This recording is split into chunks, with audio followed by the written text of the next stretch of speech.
chaîne na biso oyo tobengaka yango BBC Tibo TV ezalaka wana mpona kopesa bino ba actualité ya pasi ekomeli biso awa na République démocratique du Congo na province ya Congo central na ville portuaire oyo tobengaka Matadi epesi pasi pe mawa lolenge kaka toyebi na constitution na biso ya République démocratique du Congo balobi éducation ezali penza eloko ya motuya pe protéger na balwa na biso kasi ya kokamwa pasi pe mawa lolenge toyebi biso banso depuis rentrée scolaire ezonga école privée bazali kotanga kasi ya leta bazali kotanga te awa ezali kopesa pasi na baye oyo bazali kotanga te esalaki na mokolo ya lundi 7 octobre 2024 baleki pe bana na biso ya kelasi ya Matadi bazwaki mokano ya kotambola mpona korevandike badroit na bango kasi toyebi te policier to pe la police ezali mosala moko ya kitoko oyo batiela biso mpona koprotege population na babie na bango kasi ya lelo oyo la kulusu yango toyebi te mosala yango bazali kosala ndenge nini bana na biso bazali korevandike badroit botala nini oyo elekani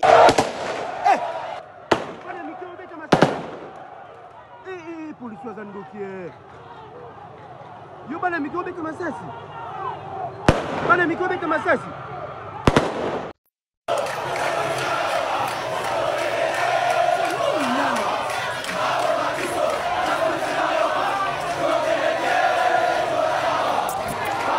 mama basi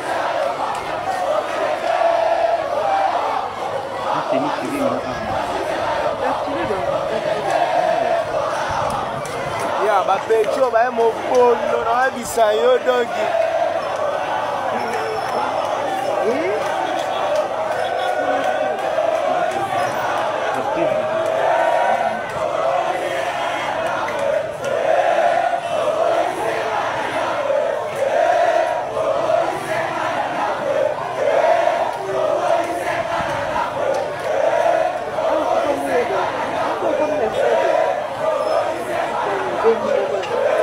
Zonga, à répliquer. Ah, Zonga. Non, on a pas là, c'est tout, les gars, dans ITP.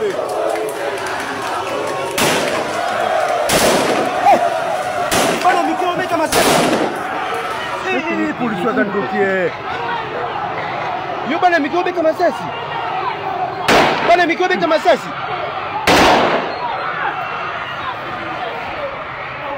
na komona bosoto ya boye baparent epesi bango vertige ebongo lisusu bana ya mboka arevandike pe balobi boye. Mes salutations na bana nyonso ya province ya Congo central. Message au na kotindela ngo Mukwantombolo, chef de l'État, son excellence Félix Antoine Tshisekedi Tshilombo, garant des institutions. Pe na ko lancer message au na kotika message au na ministre ya intérieur Papa Jacquemain Chabani, pe na ministre ya EPST. Excellence Monsieur le Président de la République, Madame la Première ministre Judith Suminwa Tuluka, ce qui s'est passé aujourd'hui dans la province du Congo central, plus précisément dans la ville de Matadi, elle est inacceptable. Comment les policiers peuvent tirer sur nos frères et sœurs, nos petits frères, vos enfants qui réclamaient le droit à Kokendorozonga na classe? Vous le savez très bien, depuis la rentrée scolaire, enseignant babouaki kozonga la kotangisa parce que balobaki que salaire na bango eza mukie et que babane kosenga na gouvernement congolais ba résoudre le problème ya salaire na bango. Mais chose étonnante, aujourd'hui où je vous parle, les policiers ont tiré à bout portant sur les élèves qui marchaient, qui réclamaient la reprise de cours dans la ville portuaire de Matadi. Ils réclamaient parce que Bazagi n'a pas sabamona cours et la province mobimba ya Congo central. Le droit de l'éducation, elle est garantie par la Constitution. Comment un policier peut tirer sur des enfants, sur le civil, au bazo réclamé sans armes, au manifestant qui a action moko ya violence.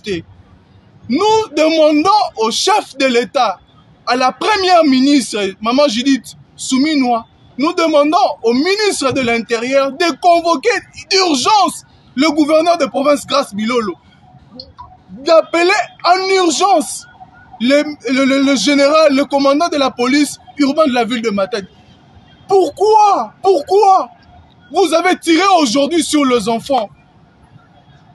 Nous n'allons pas accepter ce qui s'est passé aujourd'hui à Matadi. Le droit à l'éducation est garanti par la Constitution. Chef de l'État, Félix-Antoine Tshisekedi Tshilombo, où est l'état de droit?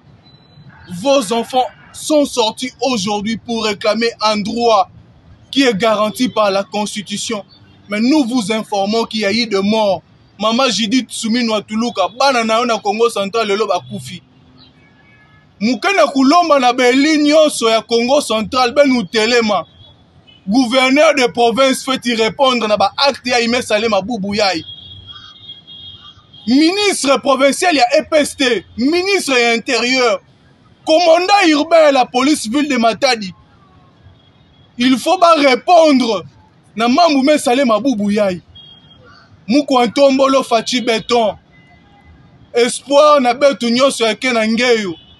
Bokidi sabeto gouverneur Anizabi sabeto nini meluta Boubouyaï samu bana bakufu a Boubouyaï. Samu ba policier ba tirer a bout portant na babana beto na baleki ya beto. Balobi mwana azwaka mate ya bipai misato na libota place ya bimeli na ekole pe na église te atomoni papa na biso motei monene na église katoliko aleki na kobenda matoi pe kopesa mate ya oyo mpona la kulus esala mosala nango malamu. Quand est-ce que les policiers vont commencer à craindre les citoyens? Quand est-ce que les chefs de l'État, les ministres, les députés vont commencer à craindre le peuple? Nous ne pouvons pas passer à longueur de journées entières en priant. Dieu change notre pays, mais réclamons nos droits. Les dirigeants ne peuvent pas être bons d'eux-mêmes. Nous devons les aider bon, en refusant d'être des fanatiques, en leur montrant à tout le chemin qu'ils doivent suivre. Si nous les aimons, à la maison nous aimons nos parents, non? Mais nous avons parfois eu des postes téléviseurs parce qu'un jour nous avons réclamé, un jour nous avons dit trop c'est trop. Au papa qui nous a mis au monde, nous lui avons dit trop c'est trop. Et il a agi.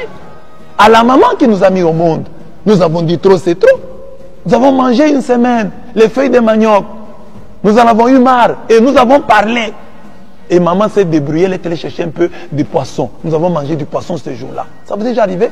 Mais vous n'avez pas créé une opposition contre votre maman. Mais vous avez réclamé votre droit. Et maman a compris. Alors la même chose. Parce qu'il y a des gens qui croient que aimer les chefs de l'État, ça veut dire ne pas réclamer son droit. Il faut réclamer. Il faut lui montrer que nous sommes pressés, nous les Congolais. Ah, ne soyez pas pressés. Et seulement il a non, non. On ne doit pas attendre 18 ans pour que les choses changent. On doit avoir des signes. Quand vous prenez le pouvoir, donc vous devez avoir la volonté de changer les choses. On doit voir que les lignes sont en train de changer. Même si on n'a pas tout, mais on doit voir quand même, ah ça commence à changer. Même l'esprit a déjà changé. On doit sentir, le Congolais doit sentir. Et ça, nous devons le faire. Même si nous aimons, nous avons voté pour ceux qui sont au pouvoir aujourd'hui.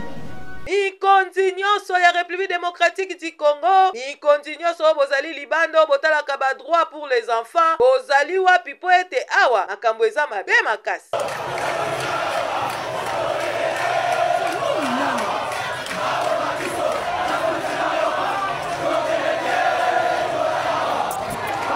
Mama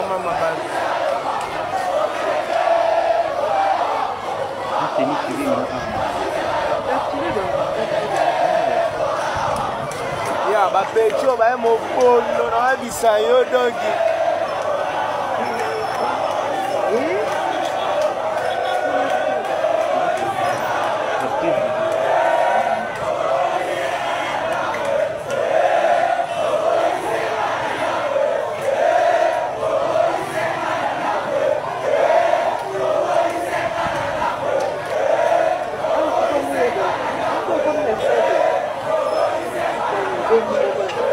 Zonga, a répliqué. Ah, Zonga. Non, on a pas là, s'il vous plaît, pas dans l'ITP.